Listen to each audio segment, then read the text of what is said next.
ಕೃಷ್ಣ, ನನ್ನ ಸ್ವಂತ ರಕ್ತ ಸಂಬಂಧಿಗಳು ಇಲ್ಲಿ ಯುದ್ಧಕ್ಕೆ ತಯಾರಾಗಿರುವುದನ್ನು ನೋಡಿ ಒಬ್ಬರನ್ನೊಬ್ಬರು ಕೊಲ್ಲುವ ಉದ್ದೇಶದಿಂದ ನನ್ನ ಕೈಕಾಲುಗಳೆಲ್ಲ ಅದರುತ್ತಿದೆ, ನನ್ನ ಬಾಯಿ ಒಣಗುತ್ತಿದೆ, ನನ್ನ ಇಡೀ ದೇಹವು ನಡಗುತ್ತಿದೆ, ನನ್ನ ಕೂದಲು ಕೊನೆಯಲ್ಲಿ ನಿಂತಿದೆ, ನನ್ನ ಬಿಲ್ಲು ಕೈಜಾರಿ ಬಿದ್ದಿದೆ, ನನ್ನ ಮನಸ್ಸು ಗೊಂದಲದಲ್ಲಿದೆ.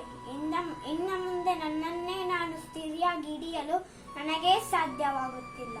ಭರತ ವಂಶಜ, ಯಾವ ಯೋಚನೆಯೂ ಬೇಡ ಪಾರ್ಥ. ಅವರವರ ಕರ್ಮಾನುಸಾರ ಭವಸಾಗರ ಪಾರ್ಥ. ಹುಟ್ಟಿದವ ಮರಣಿಸಲೇಬೇಕು, ಮರಣಿಸಿದವ ಹುಟ್ಟಲೇಬೇಕು. ಕೊಲ್ಲುವವನು ನೀನಲ್ಲ, ಸಾಯುವವನು ಅವನಲ್ಲ. ಯದಾ ಯದಾ ಹಿ ಧರ್ಮಸ್ಯ ಗ್ಲಾನಿರ್ಭವತಿ ಭಾರತ, ಅಭ್ಯುತ್ಥಾನಮಧರ್ಮಸ್ಯ ತದಾತ್ಮಾನಂ ಸೃಜಾನ್ಯವಂ.